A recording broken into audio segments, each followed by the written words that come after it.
Amém? Vamos para a nossa mensagem. Hoje nós começamos uma nova série e eu vou separar essa série em 4 domingos. Nós vamos juntos caminhar por João capítulo 11. Então, você pode já abrir aí João capítulo 11.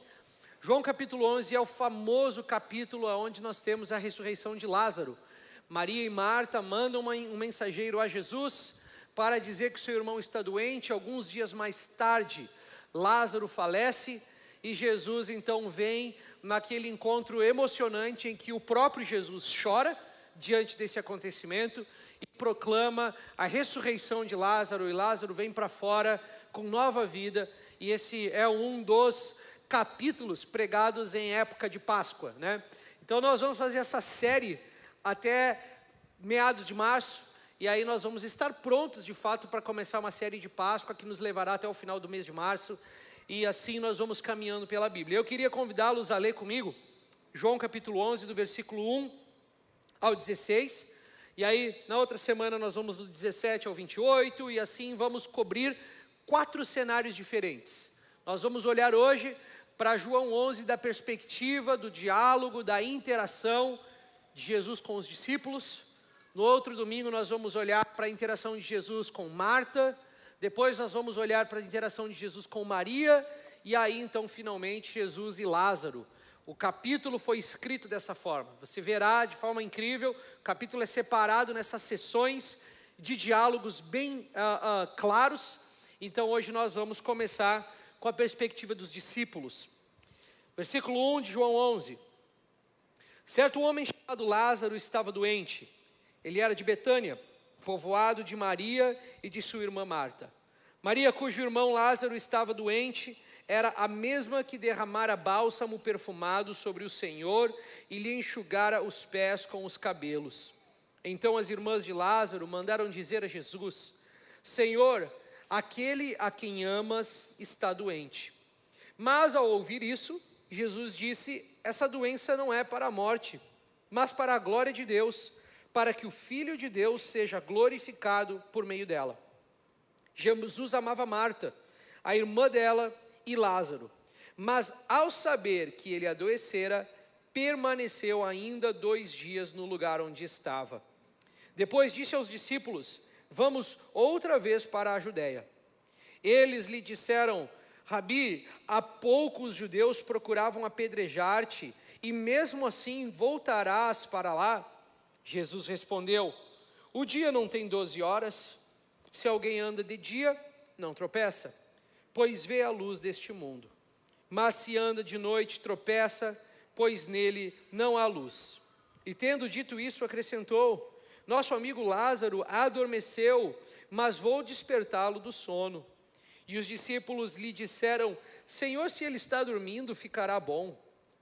Jesus havia se referido à morte de Lázaro, mas eles entenderam que ele falava do sono. Então Jesus lhes disse claramente: Lázaro morreu. Por vossa causa, alegro-me por não ter estado lá, para que creiais. Mas vamos até ele. Então Tomé, chamado Dídimo, disse aos outros discípulos: vamos nós também para morrer com ele. Esse capítulo é o capítulo que tem um dos versículos mais maravilhosos da fala de Jesus acerca da ressurreição. O versículo 25, ele é famoso, versículo que diz: eu sou a ressurreição da vida. E embora pareça que esse capítulo tem como tema principal a ressurreição, nós veremos que o objetivo do Evangelho de João, que é nos apresentar Jesus, tem por ênfase no capítulo 11 o assunto de fé. À medida que nós vamos nos sintonizando com esse tema principal, você percebe que Jesus fala repetidamente sobre fé, sobre acreditar, sobre crer. O versículo 14, que nós lemos aqui juntos, Jesus diz: Lázaro morreu e por amor de vocês estou feliz por não ter estado lá, para que vocês possam acreditar. Para que vocês possam acreditar. Jesus então diz: é bom que Lázaro tenha morrido, e melhor ainda que eu não estava presente, porque é bom para vocês isso, para que essa experiência que vocês viverão comigo gere fé no coração de vocês. No versículo 25, Jesus diz a Marta: eu sou a ressurreição e a vida, quem acredita em mim, embora ele morra, viverá. Quem acredita em mim. No 26, novamente, Jesus diz a Marta: todo aquele que vive e crê em mim nunca morrerá. Marta, seu irmão, pode estar sofrendo uma morte temporária, mas aquele que crê em mim não provará de morte eterna. Versículo 40. Eu não lhe disse que se você cresce, veria a glória de Deus? Se você acreditasse, vocês testificariam Deus manifestando-se por meio do Filho. E no versículo 42, Jesus diz ao Pai: eu sabia que você sempre me ouve. Eu sei que os teus ouvidos estão sempre atentos a mim, Pai. Mas eu digo isso por causa das pessoas que estão ao redor, para que acreditem que você me enviou. Para que acreditem que você me enviou. O que é impressionante aqui é que Jesus fala repetidamente sobre acreditar, sobre fé. E ele sempre está falando de acreditar em relação aos que já criam nele. E por mais confuso que isso pareça, Jesus já era percebido como um mestre entre eles. Jesus também já era percebido como um mensageiro da parte de Deus. Jesus era percebido como um homem com palavras doces, com poder, um homem que operava sinais, um milagreiro. Mas não era o suficiente. Era importante que os discípulos, por meio da regeneração, compreendessem que esse era mais do que só um mensageiro. Esse era mais do que um homem que operava milagres. Esse era mais do que um homem respeitado, de palavras nobres. Esse era verdadeiramente aquele que disse: eu e o Pai somos um. E era importante que os discípulos adentrassem na jornada de fé e passassem da percepção de uma boa mensagem vinda de um bom homem e compreendesse que esse dominava sobre a morte e a vida. Esse tinha poder sobre principados e potestades. Esse era um com Deus. Isso mudaria tudo na vida dos discípulos. E o capítulo 11 é essa jornada onde Jesus permite que o palco da vida de Lázaro seja uma das maneiras por meio das quais os discípulos viriam acreditar de que ele era da parte de Deus e de que ele era um com Deus. Nós sabemos disso porque a história da vida de fé do cristão não é uma fé que nos introduziu ao Evangelho somente quando oramos para que Jesus se tornasse o nosso Senhor e Salvador.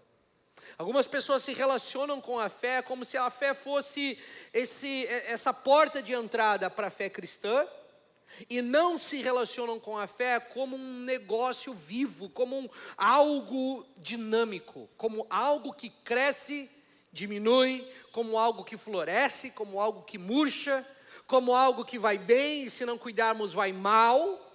E Jesus, consciente disso, direciona toda essa pregação de vida aqui aos discípulos que precisavam crescer em fé. O capítulo começa com a história de um homem chamado Lázaro, que estava doente, que era de Betânia, povoado de Maria, de Marta, sua irmã.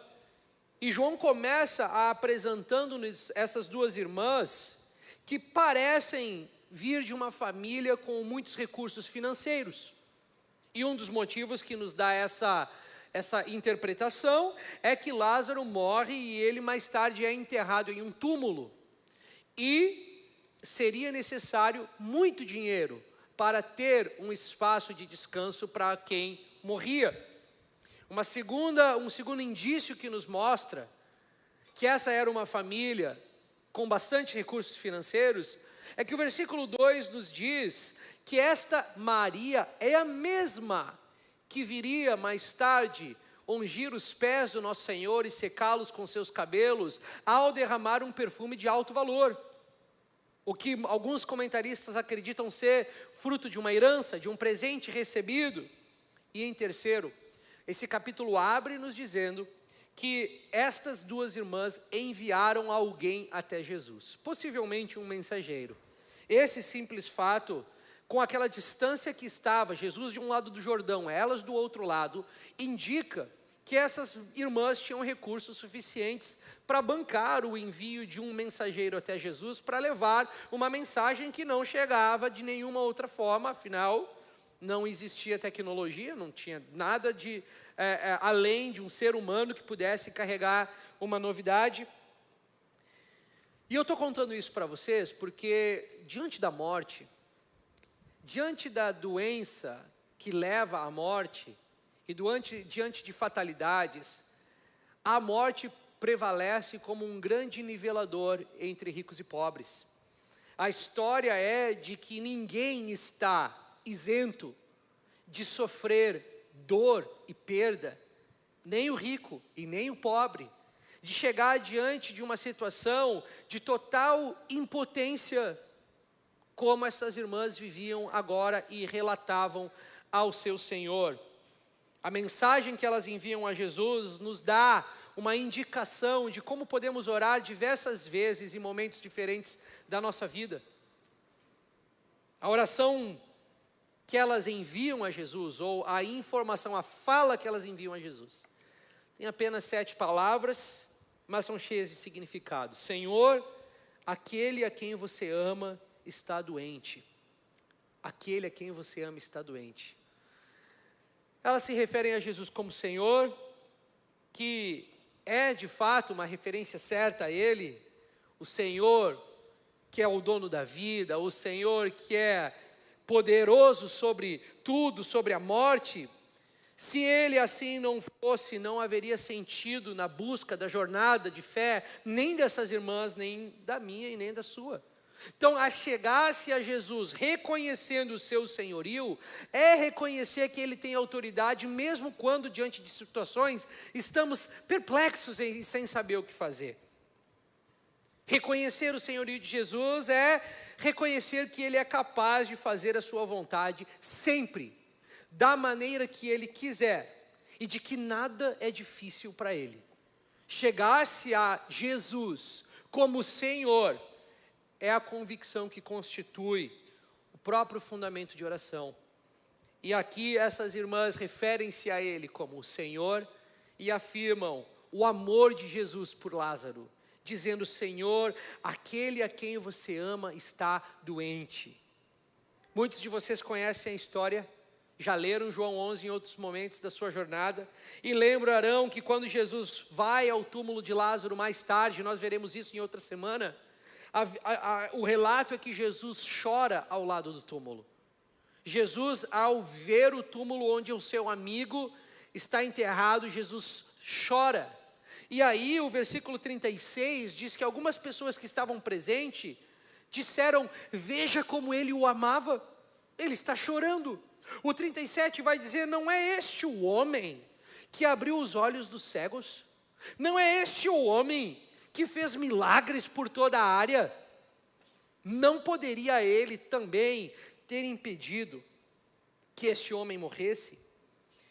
E o versículo 37, com essa fala apimentada, essa fala provocante, é de fato o que passa na nossa cabeça e o que passa no nosso coração quando surgem problemas ou uma doença grave. Somos tentados a duvidar do senhorio, do cuidado e do amor de Jesus sobre a nossa vida. Jesus tem o poder de impedir isso e não impediu. Jesus tem o poder de evitar isso e não evitou. Se Jesus realmente me ama, como Ele quer que eu creia, se Ele não impediu isso na minha vida? Mas Marta e Maria estão num lugar muito diferente deste.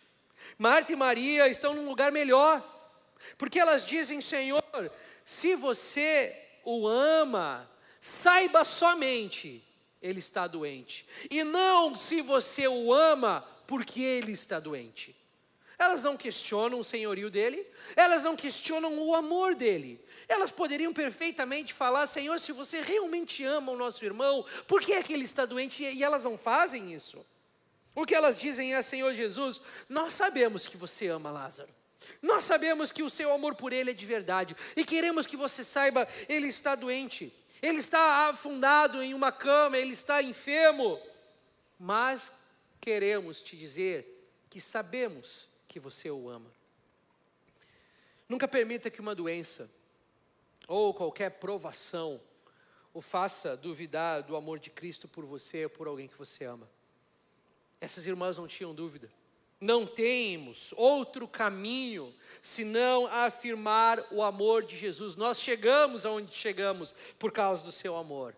Nós depositamos nossa confiança no seu amor. Jesus, aquele que você ama, sabemos que você o ama. Mas essas irmãs chegam a ele e contam-lhe um problema e não fazem-lhe nenhum pedido. Senhor, ele está fraco. Senhor, ele está doente, isso é sério. E Jesus, nós estamos falando aqui de alguém que você ama. Mas uma das grandes bênçãos da oração é que você pode chegar diante de Jesus com um problema que você está enfrentando, mesmo sem saber como orar a respeito disso, ou sem saber qual é a vontade de Deus. Talvez você se pegue dizendo: hoje, eu simplesmente não sei o que fazer. Simplesmente levarei isso em oração, mas ao chegar diante dele em oração, eu não sei nem o que pedir diante dessa situação. Senhor, o que tu amas está doente, e isso é tudo que eu tenho. Não sei se isso aqui é para ser curado, não sei se isso aqui é para ser restaurado, não sei se isso aqui é porque o Senhor quer me dar ou quer tirar, ou se o Senhor está por isso ou contra isso. Eu simplesmente estou te trazendo, eis os fatos, Jesus. Essas irmãs confiam o resultado da vida de Lázaro às mãos de Jesus. Essas irmãs poderiam ter dito, e teria sido inteiramente legítimo, se elas fizessem um pedido para Jesus e falassem assim: Senhor, aquele que você ama está doente, então por favor cure-o. E seria completamente aceitável. A Bíblia nos diz que devemos pedir e receberemos, devemos bater e abrir-se-á, devemos procurar e encontraremos. Seria legítimo qualquer pedido assim. Mas o que é impressionante nessa oração é que estas irmãs não pedem nada a Jesus. Elas poderiam até ter dito: Jesus, ele está doente, então fala daí mesmo, igual você já fez em outros momentos, nem precisa vir. Só declara uma palavra de vida ao meu irmão e ele sairá da cama. O que é tão impressionante nessa oração é que elas não pedem nada, e elas não pedem nem que Jesus venha visitá-lo. Elas não pedem nem que Jesus cure, elas não pedem nada a ele. Você já se sentiu assim? Já esteve num lugar de Marta e Maria, onde você tem um ente querido doente, uma situação na sua vida difícil, você não sabe discernir o que é a vontade de Deus e o que não é?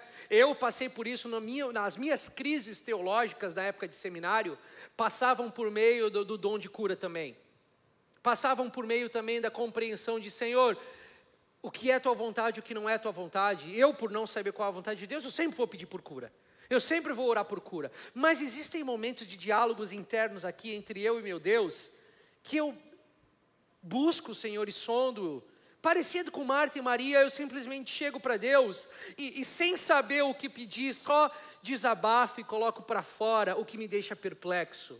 E eu queria dizer para vocês: está tudo bem chegar para Jesus dessa forma. Está tudo bem chegar para Ele de maneira que você não tenha a solução ou o pedido claro na sua mente do que pode ser que Ele faça. Inclusive Romanos 8, no versículo 26, Paulo escreve: da mesma maneira, o Espírito nos socorre nas nossas fraquezas. O Espírito vem e nos ampara quando estamos fracos, pois não sabemos como devemos orar. Mas o próprio Espírito intercede por nós com gemidos que não se expressam em palavras. Paulo diz assim: irmãos, quando vocês estão fracos e vocês não sabem o que pedir, descansem no amparo do Espírito Santo, e o Espírito Santo que é por vocês, intercede por vós, de maneira e com gemidos inexprimíveis, ou gemidos que não podem ser traduzidos em palavras. E descansem, confiem, cheguem a Ele com os seus problemas, e digam: Senhor, o fato é esse aqui, o que orar, eu nem sei. É isso que Marta e Maria fazem. Talvez você se pergunta qual o propósito de Deus nessa circunstância específica da minha vida. Por que Deus deixou? Será que Deus está chamando essa pessoa para casa? Será que Deus está recolhendo esse irmão para ir com ele, essa irmã? Essa doença vai levar aonde? É para vivermos um grande milagre? Ou é para crescermos em perseverança e confiança e esperar e continuar acreditando no Senhor? Há momentos em que a gente realmente não sabe o melhor caminho a seguir. E a oração dessas irmãs nos lembra que nós podemos orar mesmo quando não sabemos o que pedir. E é isso que Marta e Maria fazem aqui. Tudo indica que elas não sabiam o que fazer, mas sabiam que de alguma maneira Jesus saberia o que fazer. É como se elas chegassem e falassem assim: Senhor, aqui está o problema, grande demais para nós entender, resolver, estamos submetendo-o aos teus pés. Estamos entregando isso ao teu domínio, ao teu conhecimento, ao teu senhorio. Eu quero que vocês observem o que acontece quando Jesus recebe a mensagem das irmãs. João nos conta o que Jesus disse e João nos conta o que Jesus fez. O mensageiro chega com a mensagem das irmãs, e aí, diz ali no versículo 3, que as irmãs de Lázaro mandaram dizer: Senhor, aquele quem amas está doente. Mas ao ouvir isso, Jesus disse: essa doença não é para a morte, mas para a glória de Deus, para que o Filho de Deus seja glorificado por meio dela. A morte não será o resultado final dessa doença. Sim, a doença fará com que Lázaro passe pela morte, mas a morte não é o fim para ele. Obviamente nós conhecemos o fim da história, que Lázaro ressuscitaria depois, mas permaneça na altura da história em que você ainda não sabe desse relato final. E não é essa fala de Jesus uma verdade maravilhosa para nós cristãos? A morte nunca é o ponto final para quem está em Cristo. A morte nunca tem a palavra final para quem está em Cristo. E não digo isso como uma promessa que todos os enfermos serão curados nesse lado da vida. Mas mesmo aqueles que experimentarem a morte, como Lázaro, olham para a vida de Lázaro como um lembrete de que todos aqueles que em Cristo morreram, em Cristo ressuscitarão. Em Cristo voltarão à vida. Em Cristo morreram para a glória de Deus. E talvez você fale: pastor, Deus não é glorificado na morte. Deus não só é glorificado na morte, mas é a morte o único caminho para a ressurreição. É a morte a única maneira de voltarmos à vida no glorioso dia de Cristo e sermos revestidos com um corpo incorruptível. Você sabia que na centralidade da fé cristã não está o nascimento de Jesus, tanto quanto não está a morte de Jesus, e sim a ressurreição de Jesus? Você fala: pastor, isso é uma heresia, mas a grande verdade é que qualquer homem poderia nascer. Qualquer homem poderia alegar ser ele o Cordeiro de Deus, mas só Jesus podia voltar dos mortos. Só Jesus podia ressuscitar e mostrar seu domínio sobre as trevas, o inferno, Hades, principados e potestades. Por isso a doutrina central que sustenta, o pilar sustentador da fé cristã é a ressurreição. Por isso Paulo vai dizer em 1 Coríntios 15: irmãos, se Cristo não ressuscitou, nossa fé é em vão, somos os mais miseráveis dentre os homens. Mas se Cristo ressuscitou, podemos crer que Ele também nos ressuscitará. As pessoas falam que o velório de crente é feliz, que o funeral de crente não é triste, e não é porque nós sabemos algumas canções legais para bater palma, é por causa dessa verdade, que Jesus diz aqui em João 11, esta morte e nenhuma outra tem sua palavra final na vida daqueles que creem. Esta morte, esta doença, esta enfermidade, esse problema é para a glória de Deus. Irmãos, provemos ou não de cura nesse lado da vida, ou se pereceremos por uma enfermidade fora dos nossos planos, fora das nossas expectativas, a grande verdade é que Deus tem a palavra final. E naquele dia, todos ressuscitaremos, vendo o cumprimento da palavra de João 11, em que Jesus diz: essa doença não teve a palavra final. Essa enfermidade não teve a palavra final. O que é que Jesus faz então? Chegamos a uma declaração surpreendente. Nós lemos depois: ora, Jesus amava Marta e sua irmã e Lázaro. Versículo 5. Então, quando soube que Lázaro estava doente, ficou mais 2 dias no lugar onde estava. Lázaro estava doente e Jesus fica mais 2 dias onde estava.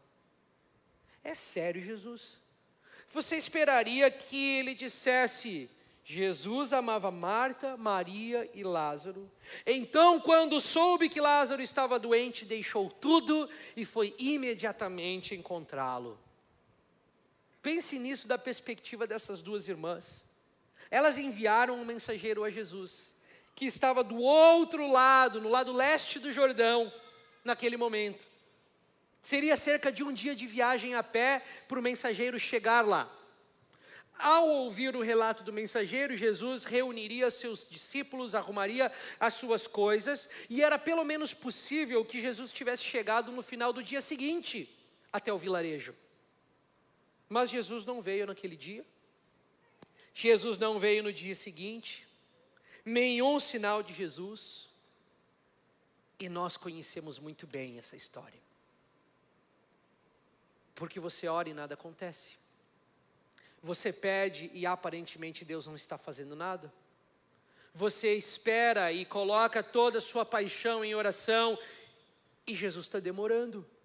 Certamente, se Jesus me ama e certamente se Jesus me escuta, Ele virá ao meu socorro e ao meu favor. E passa um dia e Jesus não chega. No outro dia, Jesus não saiu do lado leste do Jordão. Há um atraso na resposta. Observe que antes de João nos contar sobre a demora, ele nos diz no versículo 5, Jesus amava Marta e sua irmã e Lázaro. Mas, ao saber que ele adoecera, permaneceu ainda 2 dias no lugar onde estava. João deixa claro que o atraso de Jesus não se deu à falta de amor, mas sim pelo fato que ele os amava. Olha o que diz ali: ele os amava basicamente, por isso ele atrasou. Jesus amava Marta, a irmã dela e Lázaro, mas ao saber que ele adoecera, permaneceu ainda 2 dias no lugar onde estava. Jesus amava Marta, Maria e Lázaro, por isso ficou mais 2 dias aonde estava. E a aplicação prática para nós aqui é que nós nunca devemos interpretar um atraso na resposta às nossas orações como uma falta de amor de Jesus por nós. Jamais. Jamais devemos olhar para nosso aparente abandono como se fosse um sinônimo de que Deus não nos ama. Deus tem seu propósito em cada demora. Deus tem seu propósito, e o seu propósito é sempre de um lugar de amor. Por isso, mesmo quando você não souber o que pedir, mesmo quando você não souber como pedir, entregue a Jesus, crendo que Ele sabe o que faz, quando faz, como faz e o que faz. Nós não só chegamos a Ele sem saber o que pedir, mas essa história nos ensina a servir a Ele sem saber quanto tempo temos de vida.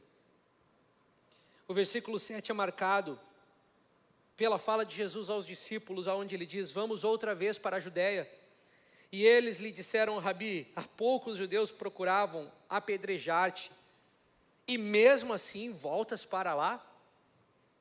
Você deve se lembrar no final do capítulo 10 de João, que a multidão hostil, que pegou pedras nas suas mãos no templo para apedrejar Jesus, estava realmente, literalmente na mesma região que a família de Marta e Maria e Lázaro habitavam. Mas Jesus, naquele momento, ele escapa por meio dos seus acusadores, dos que querem apedrejá-lo, e vai para o outro lado do Jordão. E agora Jesus diz aos seus discípulos que ele quer que eles voltem para a área de onde eles acabaram de sair, de um território hostil, perigoso para os seus discípulos. Mais do que isso, o agravante é que nós sabemos pelo final de João 10, que Jesus estava desfrutando de uma temporada de ministério maravilhosamente frutífera no lado leste do Jordão. Nós sabemos disso porque o capítulo 10, versículo 42, diz que muitos acreditaram nele lá. Muitos acreditaram nele. Muitos estavam ouvindo o evangelho, arrependendo-se dos seus pecados e seguindo Jesus. Muitos estavam vindo. Você está entendendo o que é muitos, não é alguns? Está dizendo que a pregação de Jesus no lado leste do Jordão era como água em terra sedenta. Jesus estava pregando, ministrando, e as pessoas estavam se convertendo. Havia todas as pessoas que ouviram alguma coisa antes do ministério de João naquela área. João tinha vindo com o ministério de arrependimento, e ele anunciou Jesus, e de repente Jesus chega naquela área, começa a pregar, as pessoas começam a se converter. É uma temporada maravilhosamente frutífera no ministério de Jesus lá no deserto. E agora Jesus diz que a gente vai sair e vamos voltar para onde as pessoas são hostis, onde as pessoas não escutam a mensagem do evangelho, onde as pessoas não querem Jesus. E é claro que os discípulos não queriam ir embora. Jesus, essas pessoas respondem a nossa mensagem. Jesus, por que a gente não pode ficar aqui, plantar uma igreja aqui? Aqui é o lugar onde nós pregamos e as pessoas levantam as mãos e se entregam a você e caem de joelhos. Os doentes são curados, fé está no meio desse povo. Vamos ficar aqui, Jesus. Lá ninguém nos escuta, lá tentaram nos matar, tentaram te apedrejar. Não é muito bom ir para lá, Rabi. Os judeus ainda há pouco queriam apedrejar-te. Ainda assim tu vais voltar para lá outra vez? Há medo na fala dos discípulos. Há relutância na fala dos discípulos. Os discípulos têm medo de que suas vidas sejam interrompidas. E percebem como Jesus responde ao medo deles. Jesus responde: o dia não tem 12 horas? Se alguém anda de dia, não tropeça, pois vê a luz deste mundo. E aqui chegamos em uma outra verdade que nos ajudará a crescer na fé e aumentar a nossa coragem e nos livrar do medo. Davi no Salmo 139 escreve no versículo 16: todos os meus dias foram ordenados e escritos em seu livro antes que um deles existisse. O medo dos discípulos é que se voltarmos para aquela área onde as pessoas são hostis, talvez os nossos dias sejam encurtados, Jesus, talvez você esteja em perigo. Vamos ficar aqui, aqui está melhor, aqui está mais confortável. Isso me lembra da palavra de Jesus em Mateus 6, versículo 27, falando a uma multidão que estava ansiosa. Jesus fala assim: e qual de vocês, por estar ansioso, pode acrescentar uma única hora ao seu tempo de vida? Jesus direciona essa reflexão para as pessoas que vivem ansiosas, buscando estratégias e maneiras do que eu preciso fazer para a minha vida ser mais longa. Irmãos, há uma paz libertadora nisso, e eu estou tão feliz que os meus dias não estão em minhas mãos. E você deveria ficar também. Há uma paz tão grande de saber que os meus dias nesse mundo não pertencem ao meu domínio e ao meu controle. E aí, Jesus diz: se alguém anda de dia, não tropeça, pois vê a luz deste mundo. Mas se anda de noite, tropeça, pois nele não há luz. Jesus está indo para Betânia, para a casa de Lázaro, Marta e Maria. E agora ele vai. E a escolha dos discípulos é simples. Ou eles vão para Betânia, área perigosa, hostil, não frutífera, ou permanecem ao leste do Jordão, onde é relativamente mais seguro, onde é relativamente mais frutífero, onde é relativamente mais bem-sucedido, mas sem Jesus, sem o Senhor. Porque ele vai para Betânia. A pergunta é: vocês vão comigo ou vocês vão ficar aqui entretidos com o ministério frutífero que vocês estão vendo? A segurança, o aplauso, o reconhecimento dos homens. Lá tem pedras, lá é hostil, eu vou para lá. Vocês querem ficar? Nós acabamos de iniciar um ano novo. E eu sei que eu posso dizer isso para vocês. É melhor o lugar difícil e hostil com Jesus do que o conforto da vida sem Ele. É melhor o abraçar das dificuldades, o abraçar do sofrimento, o abraçar das coisas que nós não sabemos resolver, estando com Ele, do que o sucesso, o dinheiro, as promessas, o conforto sem Jesus. Os discípulos estavam diante de uma necessidade de tomar uma escolha. Mas Jesus também dá um aviso importante: se alguém andar de noite, tropeçará, porque nele não há luz. E a verdade é que se você andar na escuridão, você tropeçará, inevitavelmente, sem dúvida alguma. Os discípulos tiveram que fazer uma escolha: siga Jesus, mesmo que você não saiba onde Ele levará e quanto tempo de vida você tem, ou fique onde você está e tropece na escuridão, tropece em trevas. Esses discípulos não sabiam quanto tempo de vida tinham, assim como nós não sabemos quanto tempo de vida temos. Mas o convite de Jesus não é para o conforto, para o sucesso, para os bons números, para o que é melhor para você. O convite de Jesus é segui-lo mesmo em meio à escuridão, mesmo em meio à hostilidade, mesmo em meio aos dias maus, mesmo em meio ao aparente esconderijo, a falta da popularidade, a falta da relevância. Nós falamos muito sobre ser relevante nos dias de hoje. Note que a mensagem de Jesus nunca foi para os seus discípulos serem relevantes.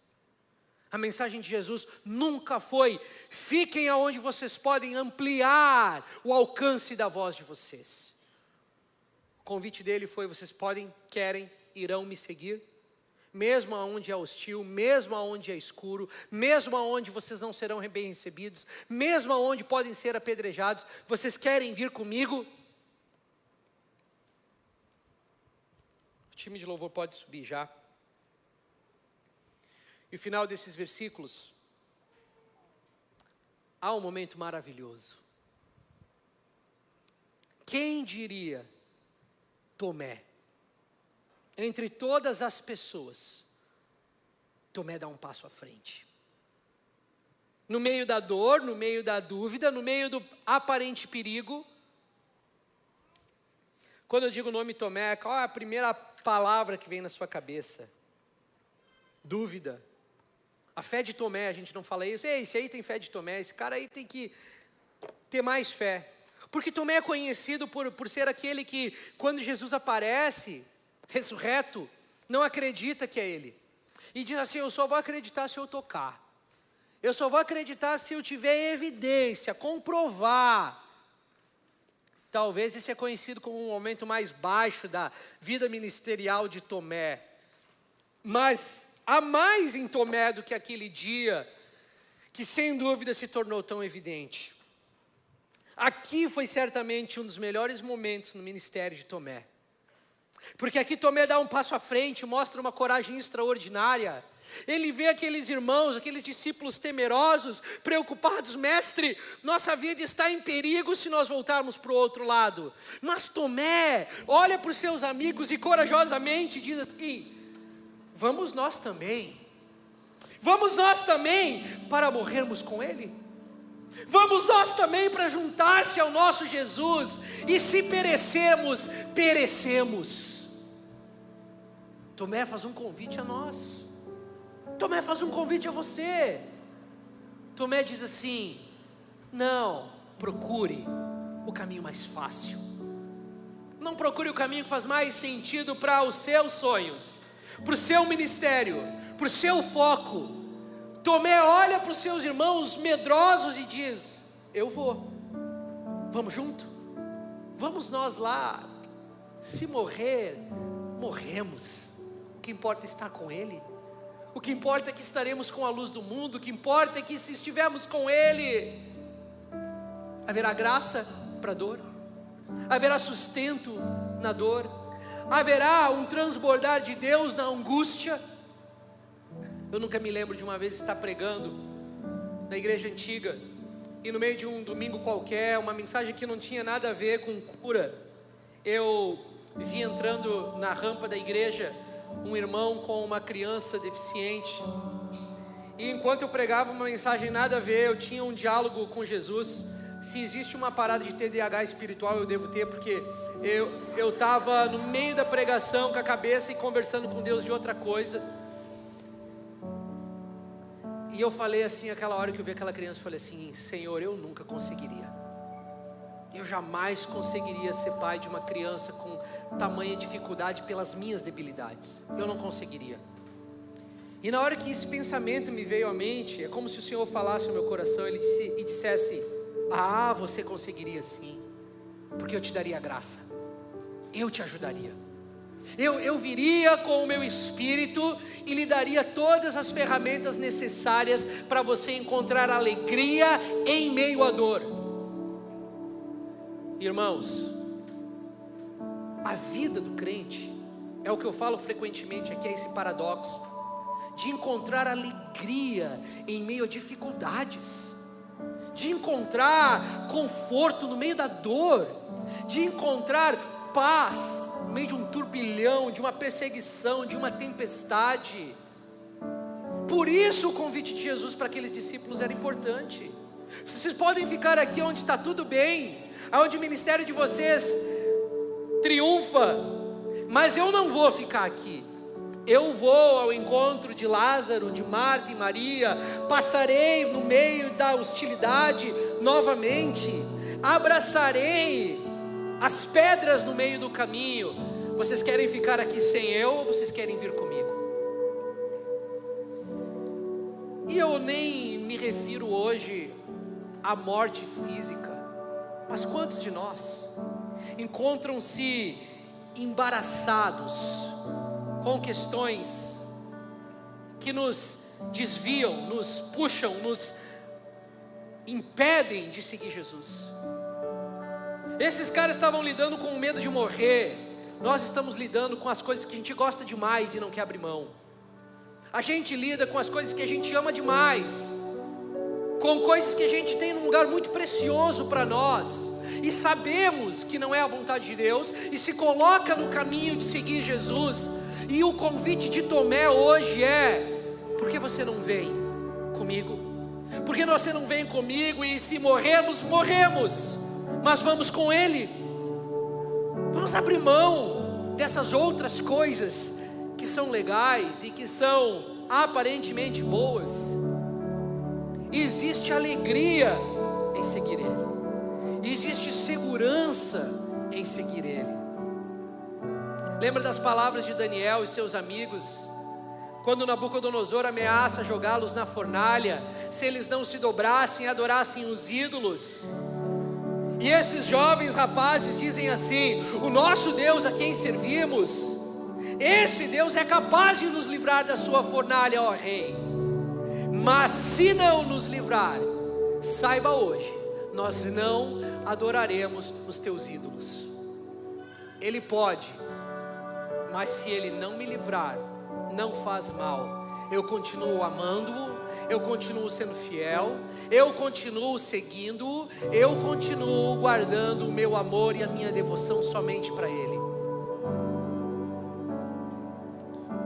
Paulo vai escrever em 2 Coríntios 12:15, uma das falas pastorais mais profundas que esse pastor Paulo poderia dizer. Ele escrevendo à igreja de Coríntios, uma das igrejas mais problemáticas nas áreas de pecado e imoralidade, ele diz assim: irmãos, saibam que com muito prazer, não com pouco, e nem com satisfação, e nem com paz, é com muito prazer, gastarei e me deixarei ser gasto por vocês. Existe algo que não vem só para pastores e líderes. Existe um convite para servir Jesus e segui-lo, que vai além da oração para aceitá-lo no seu coração uma vez há 20 anos atrás. Todos os dias o convite é para ir atravessar o Jordão e ir com Jesus para lugares difíceis. Sempre que você é colocado diante do pecado, de relacionamentos difíceis, de hostilidade, de embaraços internos, de lutas emocionais, sempre que você é colocado diante de decisões de perdoar, de amar, de estender graça, é o convite de Jesus para voltar para o lado da hostilidade e da dor, mesmo que não lhe seja garantido o sucesso. E as palavras de Tomé continuam ressoando para mim e para você nos dias de hoje. Irmãos, vamos nós também. Vamos também seguir Jesus. Vamos também segui-lo. E se morrer, morremos. Vamos ficar de pé.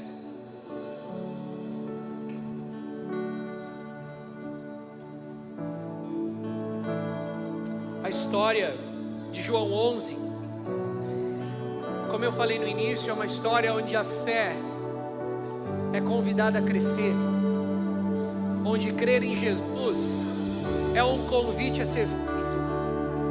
E eu quero terminar esse tempo aqui liderados pelo time de louvor, mas eu gostaria de orar juntos nessa manhã,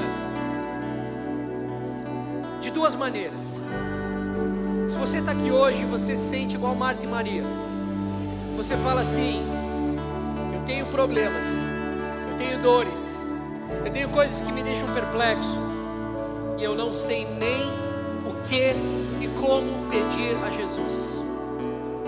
Você hoje se achegará a Ele e só lançará as dores e preocupações aos seus pés, confiando que Ele sabe o que Ele pode, o que Ele quer e o que Ele vai fazer.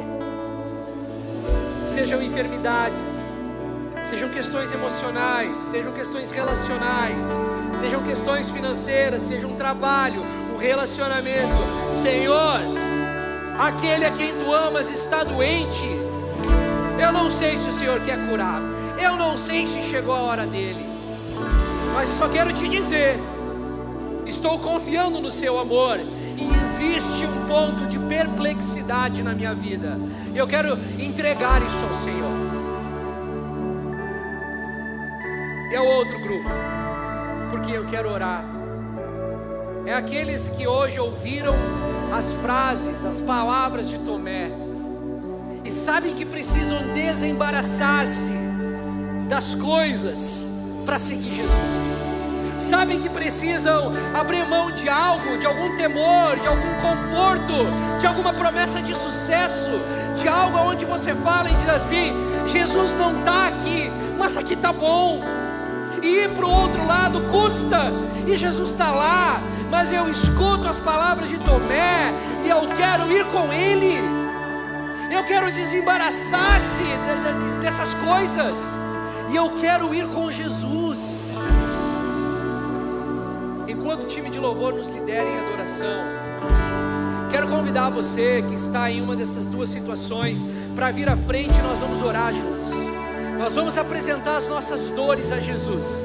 Nós vamos chegar a Ele e nós vamos falar assim: ó, tem isso aqui, Jesus, e eu não tenho solução para isso, eu nem sei qual é a solução, eu nem sei qual é a saída, mas está aqui. Eu sei que você me ama, eu sei que você me quer, eu sei que eu sou amado por Ti, eu sei que não é falta do Teu amor, eu sei que não é falta da Tua afeição, mas é uma dor, Jesus, é uma perplexidade, é um problema, Jesus.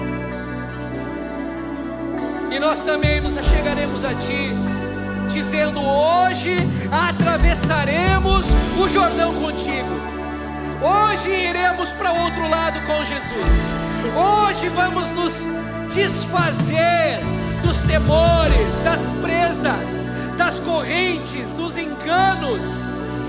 Hoje não temeremos, hoje seguiremos contigo, hoje atravessaremos o Jordão contigo. Vem, Jesus, olha para esse povo nessa manhã, ampara-nos, ó Espírito Santo, Confortador. Eis-nos aqui sem respostas, sem saída, eis-nos aqui sem solução, mas confiantes do Teu amor, confiantes de que somos amados por Ti.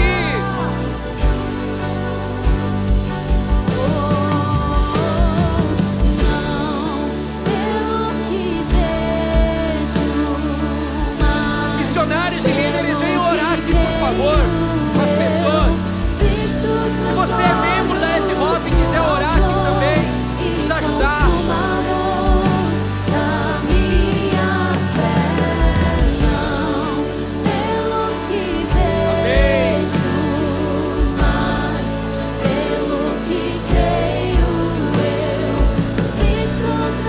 Fixo os meus olhos em Ti, ó amado da minha alma.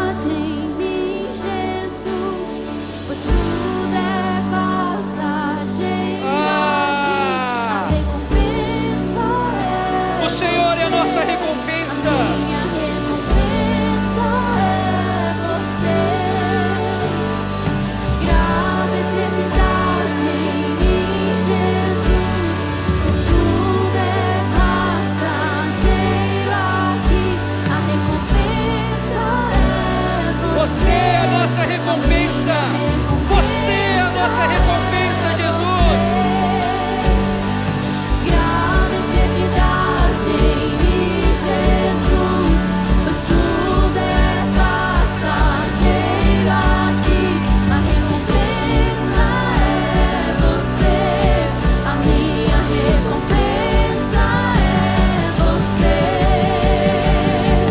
Grava eternidade em mim, Jesus, pois tudo é passageiro aqui, a recompensa é você, a minha recompensa é você. Não pelo que vejo, mas pelo que creio eu. Fixo os meus olhos no Autor e Consumador da minha fé. Jesus, nessa manhã nós damos um passo de quem confia no Teu senhorio. Nós declaramos sobre as circunstâncias: o Senhor é o bom pastor. Você não é um pastor desinteressado, você não é um pastor distante, o Senhor é um bom pastor.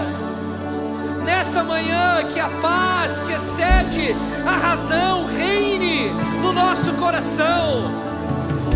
Confiaremos na sua liderança. Confiaremos na sua liderança, Jesus. Aquieta os temores. Eu oro por força no homem interior nessa manhã. Alicerça-nos, arraiga-nos no teu amor, ampara-nos no teu amor. Jesus, fala para dentro das circunstâncias. Eu oro por consolo nessa manhã, consolo da parte de Deus. Eu oro por um transbordar de graça e capacitação da parte de Deus.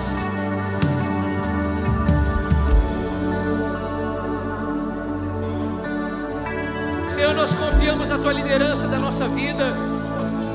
Em especial agora eu oro por essas circunstâncias que aparentemente não há solução, não sabemos a solução. Nós confiamos todas elas a Ti.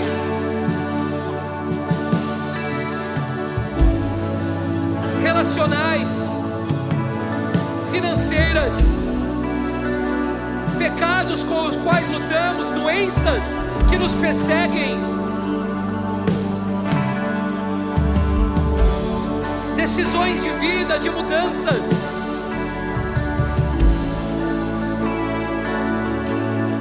Lidera-nos, Jesus. Lidera-nos, Jesus. Nós iremos contigo. Nós iremos contigo. Consolador, Espírito, Consolador, Espírito, Consolador.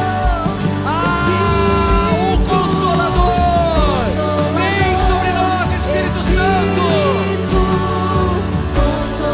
Ancora o nosso coração em Ti.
Agora mesmo, Senhor, nós confiamos a Tua perfeita vontade sobre a nossa vida.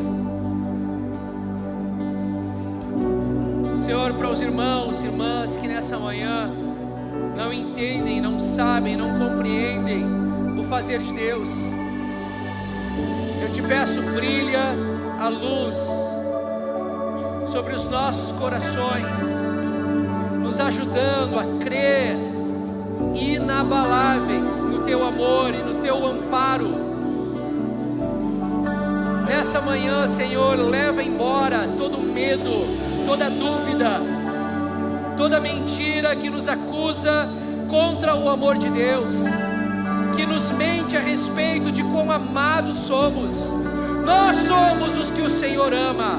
Nós somos os que o Senhor ama. Como a fala de Marta e Maria, aqueles a quem o Senhor ama. Não há dúvida sobre o Teu amor.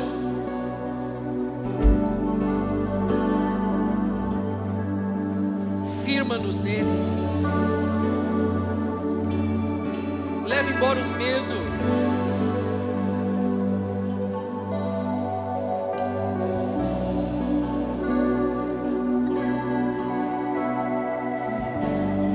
Nessa manhã nós falamos: Senhor, Tu sabes melhor do que nós.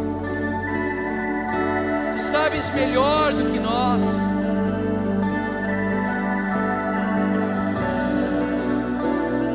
Uma palavra do Senhor. Tu sabes melhor do que nós.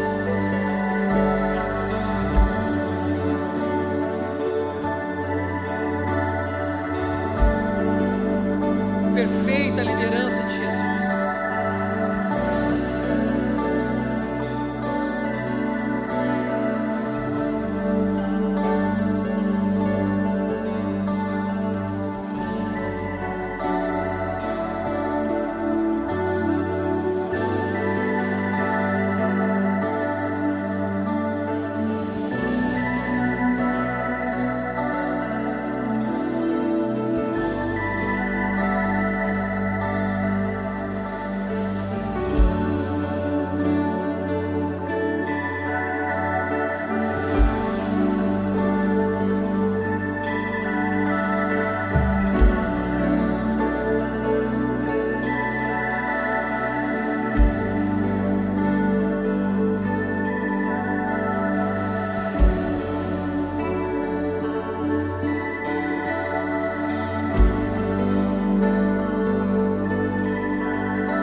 Senhor, permita que a nossa vida, os passos que damos, glorifiquem o Teu nome, em cada circunstância, em cada momento.